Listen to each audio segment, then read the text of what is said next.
Hello students, good morning. How are you all? Hope you are fine.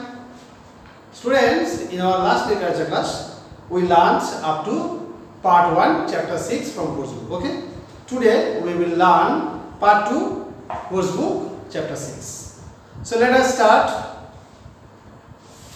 We know Jody was a small boy and his father was bitten by a rattlesnake, and they thought that killing a deer and using its heart and lungs will relieve the pain, will take out the poison. So they used that parts of that doe, that means the female deer, and Jody's father, that means Pa.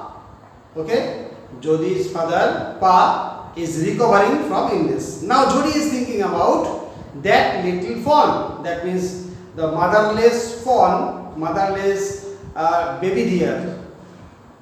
He is thinking about that baby deer, what will happen. Okay, part 2, page number 90. Jody gave himself over to thoughts of the fawn. Jody is trying to think about that fawn, that means that little baby of the deer. They passed the abandoned clearing. Now they are passing that particular open place where they just for the last time watched that baby deer and mother deer. He said, "Cut to the north, Millwheel." He means Jody now accompanying Millwheel to find the baby deer. Now he gave the direction to Millwheel to cut, that means to turn on the right side. It was up there that Pa got bitten by the snake and killed the doe, and I saw the fawn. So now Jody is telling to Millwheel that it was the place where my father was bitten by the snake, and I last saw baby deer and its mother here. Suddenly Jody was unwilling to have Millwheel with him. Now Jody does not want to take Millwheel with him for finding that fawn. Why? The reason is given here. If the fawn was dead or could not be found, he could not have his disappointment seen. If that baby deer is not found there, okay, if that baby deer was attacked by tiger or lions, or it was killed by any other animals, then Jody will be disappointed, and he does not want to show his disappointment to Millwheel. That's why he does not want to take Millwheel with him from now. And if the fawn was there, the meeting would be so lovely and so secret that he could not endure to share it. And if Jody could find that baby deer there, it will be very much pleasing incident, and he must share that incident with Millwheel and other person, and he will be happier than ever. He said, "It's not far now, but the scrub is very thick for a horse. I can make it on my foot." Now he said to Millwheel that here the road is not so wide enough. They are filled with scrub and the forest is becoming dense. So I think we must climb down from the horse. Now I can make it of my own, and you can return home. But I am afraid to leave you, boy. Suppose you got lost or got bitten by the snake too. Now Millwheel answered that he did not want to part with Jody because he was afraid of Jody being bitten by snake and being killed by some wild animals. "I'll take care. It might take me a long time to find the fawn. If he is wandered, leave me off right here." So Jody assured Millwheel that he would take care of himself, and if he finds that baby deer here, that will not take much time. Okay, and he will be right. Alright, but you take it easy now. You know, north here and east. So now Millwheel is just telling Jody that he should know the direction well. Okay, where is north and where is east? Now he just asked Jody. There and there. Now Jody pointed out that side is north, that side is east. That tall pine makes a bearing. Now Jody pointed out a pine tree and said that this is the marking. Okay, this is the marking from here. North is their side, east is their side. So long, Millville, I am obliged. So now Millville is telling that this is long distance. Okay, and Jody also agreed that it was long distance. So now Jody told that he was grateful to Millville as because he brought him up to here, up to the jungle. He waited for the sound of the hooves to end, then cut to the right. Now Jody waited for Millville's return, and he waited for the sound of the hooves of that horse to disappear so that he can take his own path.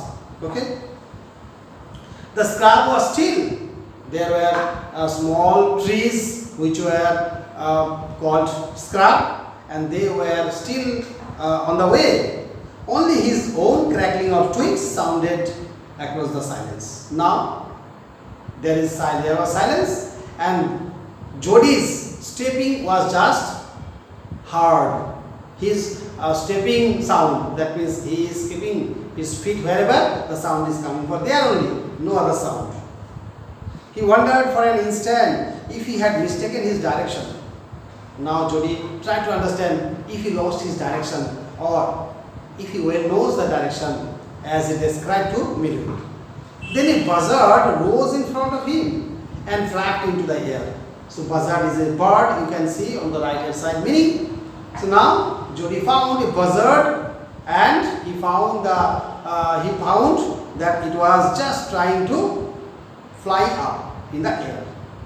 He came into the clearing under the oaks. Buzzard sat in a circle around the carcass of the doe.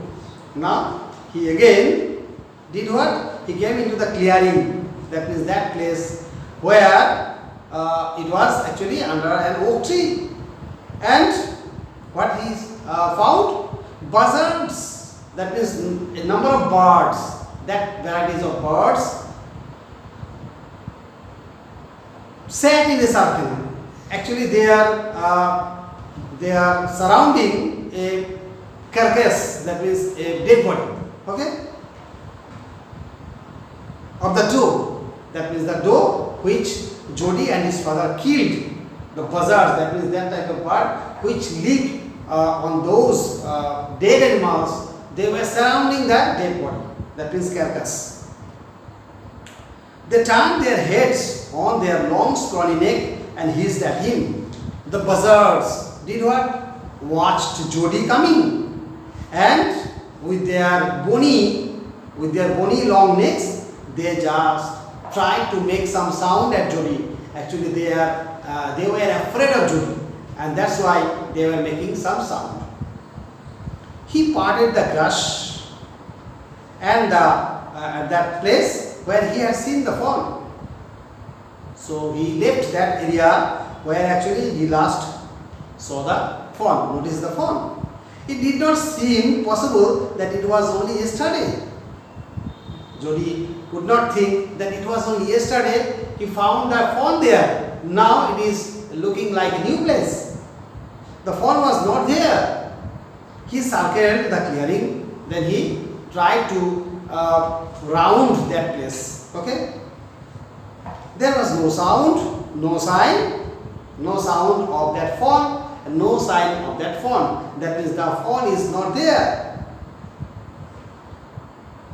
The buzzards clacked their wings, impatient to return to their business.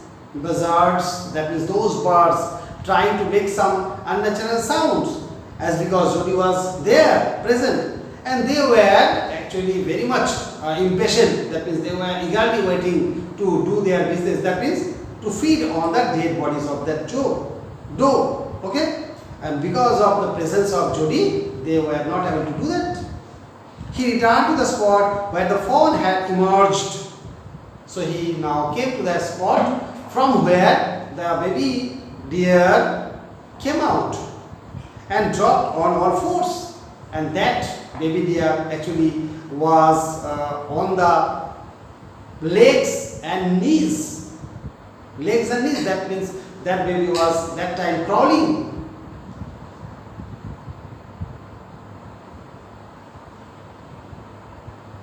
Studying the sand for the small hoof print, now Jody tried to observe the mark of the hoofs of that little creature, that means little baby. Okay, and he tried to observe where that foot marks, where the prints of the foot mark going on.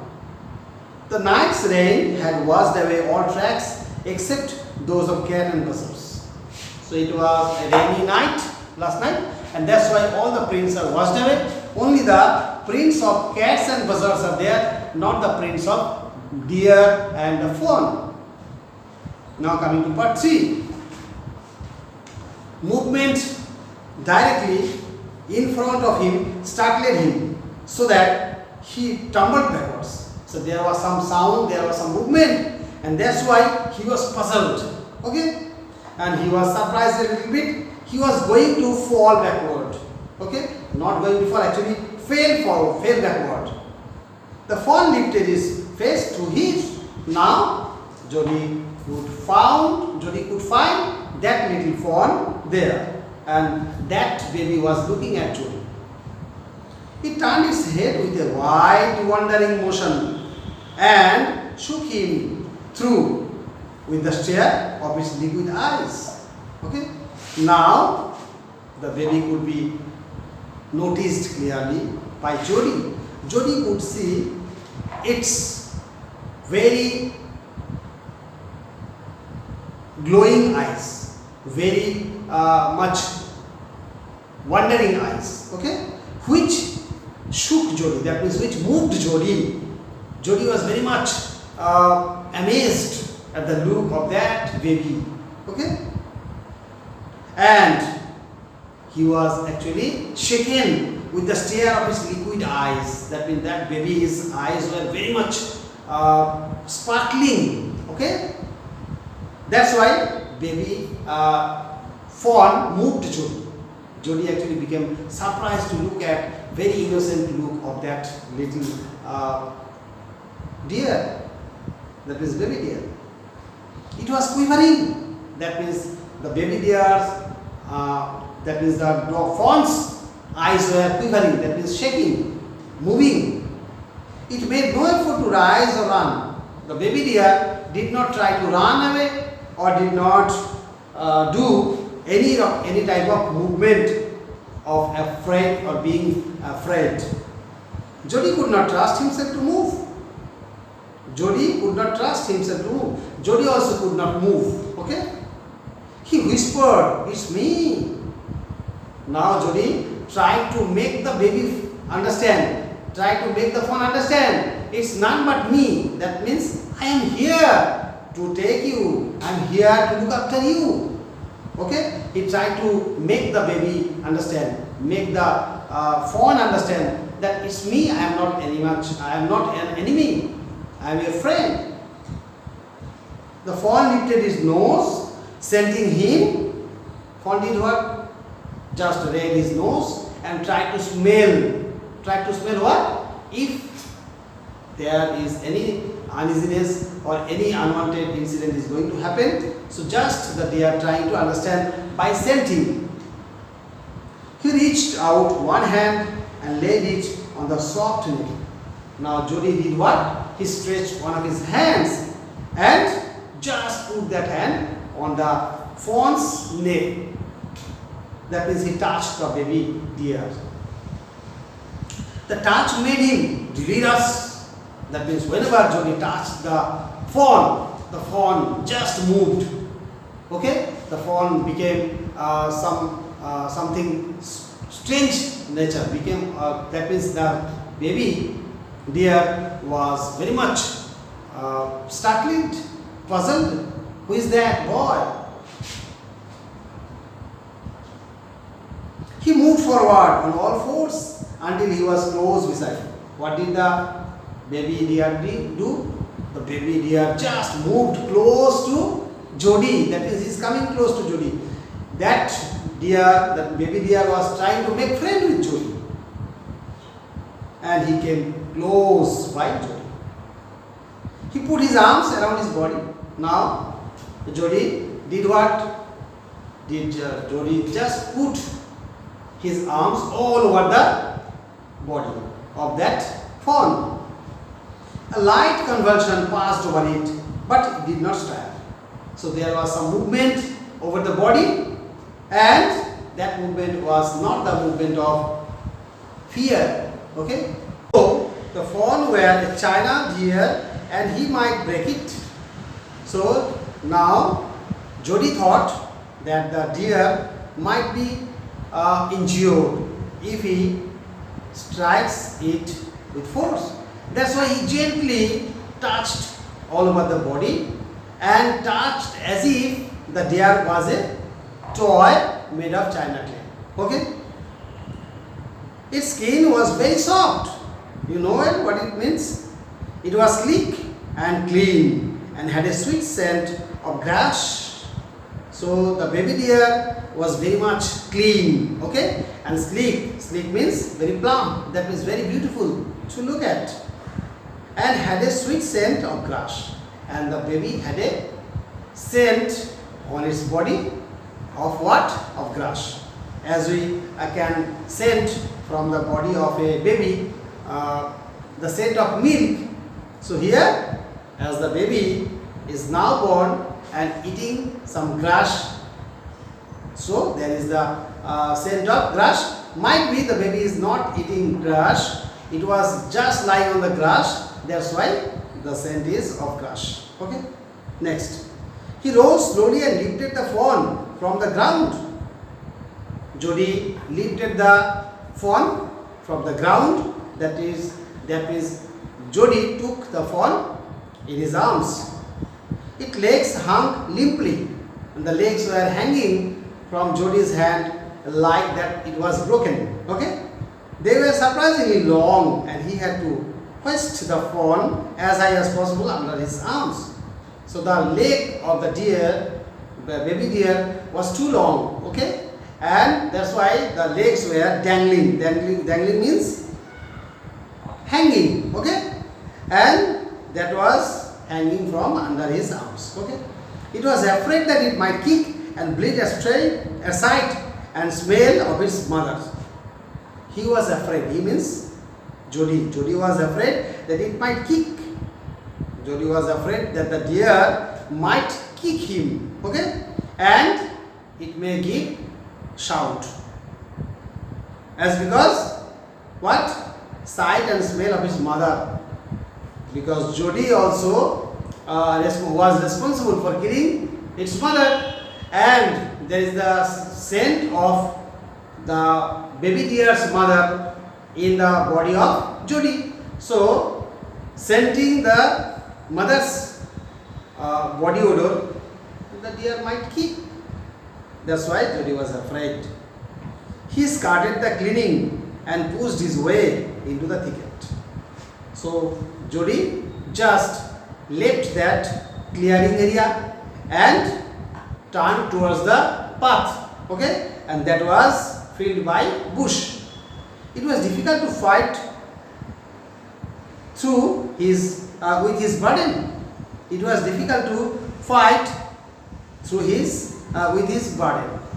So the baby deer was not so light; it was heavy for Jody, and that's why it was a fight. That means it was very much hefty work for Jody. The fawn's legs caught in the bushes, and he could not lift his own with freedom. So as the legs were very much long, it was touching all the thickets and all the bushes, all the small plants, and Jody could not lift it a little bit higher because of the weight. He tried to shield his face from prickling bites. So there were some prickle, there are some prickles that might hurt that baby. That's why Jody just tried to protect the mouth from being harmed. Its head bumped with his stride as Jody was taking the steps. Baby's head was just moving up and down. Okay. His heart thumped with the marvel of its acceptance of him. Jody was very much thrilled.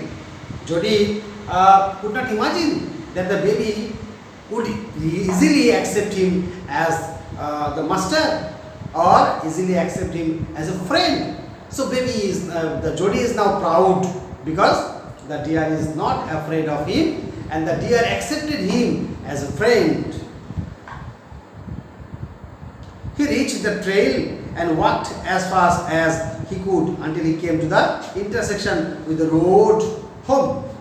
He reached the trail. So the path, the spot which he left behind when he entered the thicket, now he left that spot, left that area where the baby fawn, where the fawn and its mother was found for the last time. Okay, when Jody was with his father. Now, leaving that place, Jody came to the intersection of two roads. He came to the intersection of that road. That road leads to his home.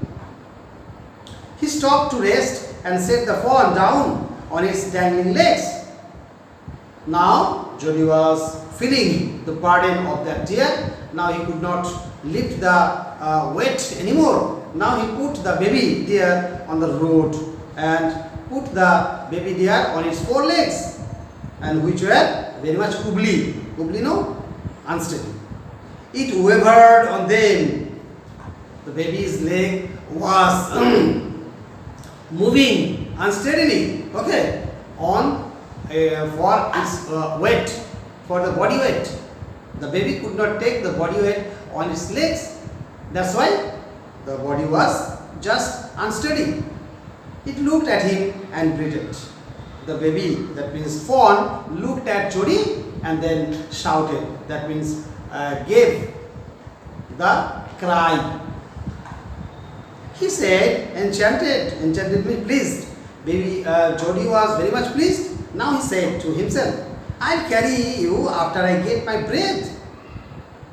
So I am very much fatigued. I am tired. So give me some time to have some fresh air. And after that, I'll take you once again. Jody is telling to the baby. That means to the fawn. He remembered his father saying that a fawn would follow if it had first been carried. So his father told, if you carry once a baby, that means baby of a deer, that means that deer will follow you. That means if you live anywhere, it will follow you. Okay? He started away slowly. So Jody now started to prove that. Okay? He just left the baby in a spot and started going alone. He wanted to see if the baby would follow him or not. The fawn started after him. So it was proved that the fawn now started following Jody. Okay? He came back to it and stroked it and walked away again. Baby Jody came to the deer and stroked a little bit, that means patted lovingly. And then once again he went away from the fawn just to see if again the fawn followed him or not. He took a few wobbling steps towards him and cried piteously. Now what happened? The fawn was trying to follow Jody, but it could not. Okay? As because its feet was very much wobbly, that means weak, and it cried piteously. Piteously means very badly. It was willing to follow him. The baby was trying to follow Jody. It belonged to him. Now the baby actually is won over. Baby was won over. The baby was won over by Jody. That means now this is Jody's fawn. Okay? It was his own. He was light-headed with his joy. Now with joy, he became mad. Mad means he felt very much proud of himself. Okay? He wanted to fondle it. Fondle means to laugh. Okay? He wanted to fondle it, to run and romp with it. Jody wanted to play with it. Okay? Romp means run and play. To call it, to come to him. Jody wanted to call it with a name and to call it for following him. He dared not alarm it. But he did not want to give some feeling of fear to that baby. Okay? That's why he did not do that. He did not run with that. He did not play with that. He picked it up and carried it in front of him over his two arms. Now once again he carried the baby and started walking. It seemed to him that he walked without effort. Now Jody felt that it is light because he has taken rest. His arms began to ache and he was forced to stop again. Now after some time it was once again that Jody felt tired. His hands were giving pain. When he walked on, the fawn followed him at once. Now Jody did the same. He just left the fawn alone. He started walking. Now the baby is following. He allowed it to walk a little distance, then picked it up again.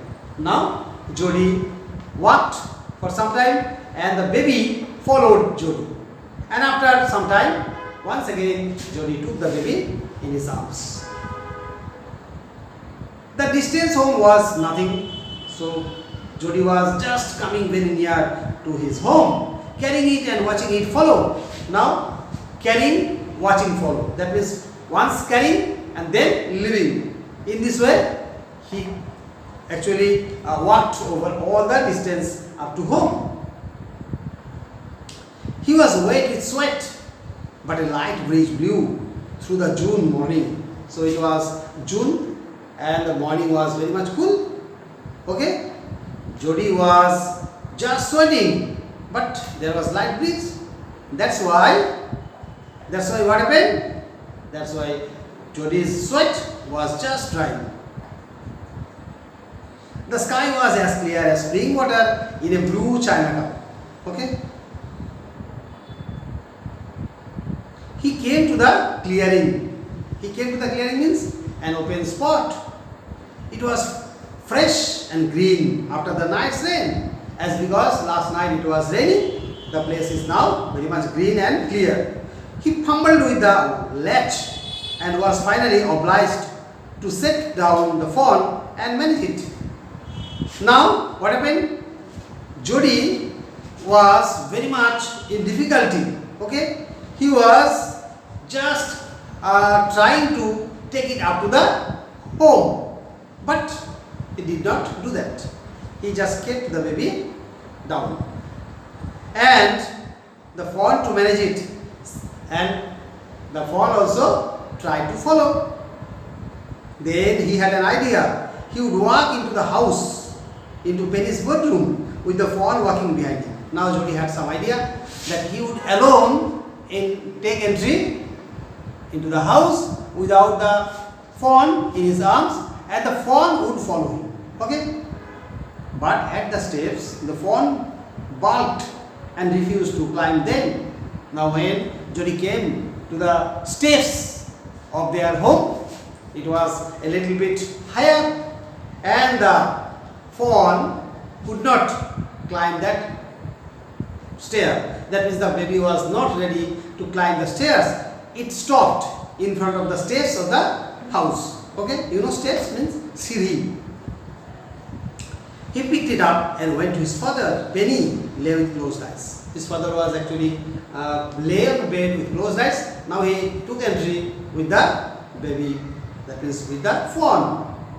Jody called, "Pa, look."